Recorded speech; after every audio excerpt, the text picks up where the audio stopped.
Hello student, welcome to एमरेस Vishwakarma YouTube channels.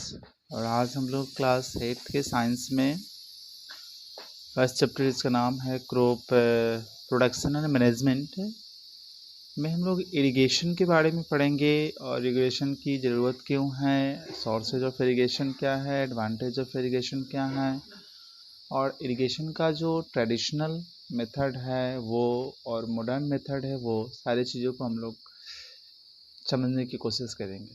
ठीक है, तो स्टूडेंट सबसे पहले हम लोग जानेंगे इरिगेशन के बारे में। What is irrigation? So the process of supplying water to crop plant in the field. खेतों में जो फसल लगी हुई है, ठीक है, खेतों में जो फसल लगी हुई है उन फसल को वाटर सप्लाई करना, है ना, पानी उपलब्ध कराना, that is known as irrigation. Irrigation एक प्रोसेस है जिसमें हम लोग खेतों में लगे फसल को वाटर सप्लाई करते हैं, उसको इरिगेशन कहा जाता है। ठीक है, ओके स्टूडेंट। सो स्टूडेंट, अभी हम लोग बात करेंगे इसके बाद सेकेंड पॉइंट की, why irrigation is necessary. Actually irrigation को हिंदी में हम लोग सिंचाई कहते हैं और आम भाषा में आप लोग गांव वगैरह में जाते होंगे तो सुनते होंगे कि पटवन होना, खेत का पटवन होना, है ना। पटवन मीन्स उनको खेतों को वाटर प्रोवाइड कराना, ठीक है, वो चीज़ है। तो यहाँ हम लोग देखेंगे why irrigation is necessary, irrigation जरूरी क्यों है। ठीक है स्टूडेंट, बिफोर देखिए इरिगेशन जरूरी कई कारणों से है ना। Irrigation is necessary because of several reason and some of them are written over here. Like अगर आप कभी कभी क्या होती है कि मिट्टी बहुत ही हार्ड हो जाती है, ठीक है, तो क्या करते हैं कि पहले हम उस खेत में इरिगेशन कर देते हैं, सिंचाई कर देते हैं, जिससे कि मिट्टी बन जाती है सॉफ्ट, मुलायम हो जाती है और उसके बाद टिलिंग यानी कि जुताई की जो प्रोसेस होती है बड़ी आसानी से हो जाती है। तो बिफोर प्लोविंग, जुताई करने से पहले कभी कभी हम लोग मिट्टी को सॉफ्ट बनाते हैं इरिगेशन करके, वाटर सप्लाई करके, उसके बाद उसकी टिलिंग यानी कि उसकी जुताई बड़ी आसानी से खेतों की करी जा सकती है। ठीक है, सेकेंड, अगर आप इरिगेशन नहीं करोगे तो मिट्टी के अंदर मॉइस्चर, नमी कहाँ से आएगी, और जब नमी नहीं आएगी तो कोई भी सीड लगाएंगे उसका जर्मिनेशन कैसे होगा, सीड अंकुरित कैसे होगा। तो बीज यानी सीड के अंकुरण के लिए नमी की ज़रूरत है, मॉइस्चर की ज़रूरत है, और खेतों में मॉइस्चर कहाँ से आएगी, ये आएगी by the process of irrigation, सिंचाई के प्रोसेस के जरिए आएगी। ठीक है स्टूडेंट, ओके। इसके बाद absorption of plant nutrient by plant from the soil. अगर आप इरिगेशन नहीं करेंगे तो प्लांट मिट्टी में मौजूद न्यूट्रिएंट को एब्जॉर्ब कैसे करेगा।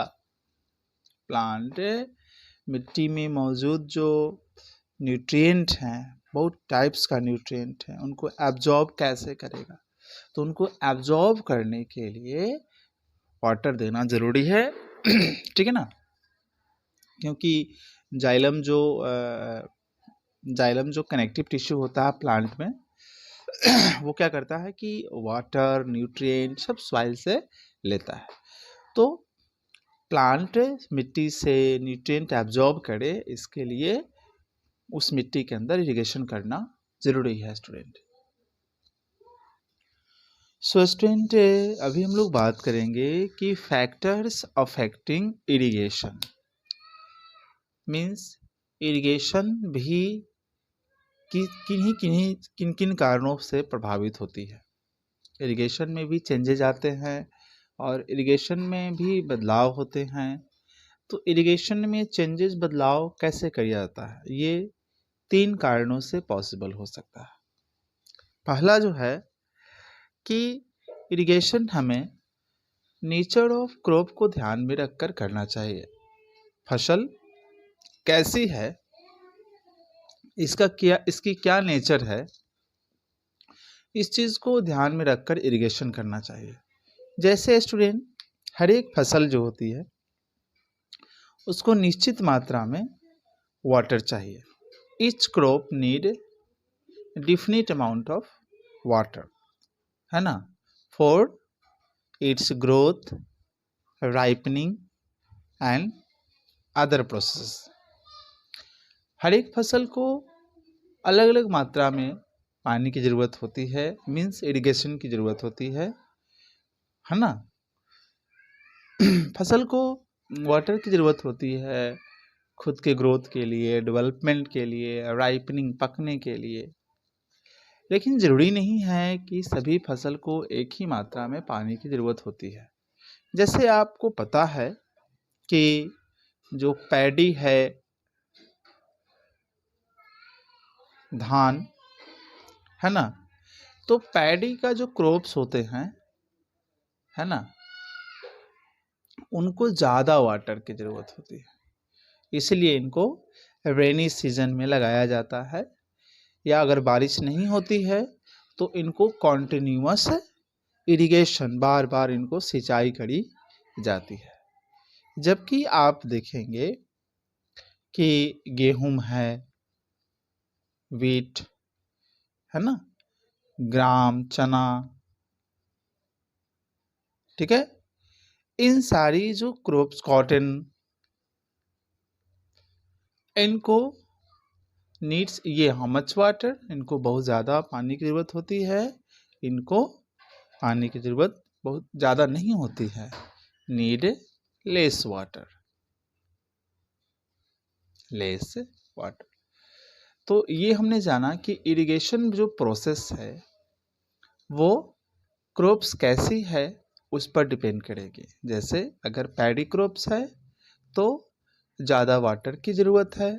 वीट, ग्राम, गेहूं, चना और कॉटन, इन सारे फसलों में पानी कम देने की ज़रूरत होती है। So irrigation nature of the crop पर डिपेंड करता है और नेचर ऑफ द क्रॉप जो होता है इरिगेशन को अफेक्ट करता है स्टूडेंट, ठीक है। अब आते हैं, हम लोग बात करेंगे second point, nature of the soil की बात करेंगे। सो नेचर ऑफ सॉइल के बारे में हम लोग बात करते हैं स्टूडेंट कि जो मिट्टी की जो नेचर होती है वो भी कहीं ना कहीं इरिगेशन को क्या करती है, अफेक्ट करती है। कैसे इफेक्ट करती है, तो अगर कोई क्रॉप से, है ना, क्रॉप से grown in Sandy soil requires much water, अगर कोई बालुई वाली मिट्टी में फसल लगाई जाएगी तो उसको ज़्यादा वाटर की ज़रूरत पड़ेगी और जिसको बार बार हमको इरिगेशन करना पड़ेगा, ठीक है। But crops grown in clay soil, clay soil में जो फसल लगाई जाती है उसको कम पानी की ज़रूरत होती है, रिक्वायर्स लेस वाटर। तो ये कहीं ना कहीं टाइप ऑफ सॉइल, मिट्टी किस प्रकार की है, ये भी डिसाइड करती है कि उसको कितनी इरिगेशन यानी कि पानी देने की ज़रूरत है। अगर सैंडी सॉइल में कोई फसल लगी हुई है तो उसमें फ्रिक्वेंट नंबर ऑफ इरिगेशन यानी कि ज़्यादा से ज़्यादा बार इरिगेशन करना पड़ेगा। जबकि अगर क्ले सॉइल में कोई फसल लगी हुई है तो उसको इरिगेशन हम कम से कम कर सकते हैं, क्योंकि ये वाली सॉइल मिट्टी को, ये वाली जो सॉइल होती है अपने अंदर वाटर को रिटेन यानी कि जमा करके रख सकती है, जबकि ये ऐसा नहीं करती है। तो जो इरिगेशन होता है वो डिपेंड करता है nature of crops, nature of soil and season पे भी डिपेंड करता है स्टूडेंट। सीजन पे कैसे डिपेंड करता है, तो आप देखेंगे कि जो क्रॉप्स जो होती है, जो क्रॉप्स समर में लगाई जाती है उसको ज़्यादा इरिगेशन की ज़रूरत पड़ती है। ठीक है, मैं थर्ड पॉइंट को यहाँ मेंशन कर रहा हूँ। सीजन, सीजन पे कैसे डिपेंड करेगा इरिगेशन स्टूडेंट। ठीक है, तो आप देख सकते हैं कि क्रॉप्स ग्रोन इन समर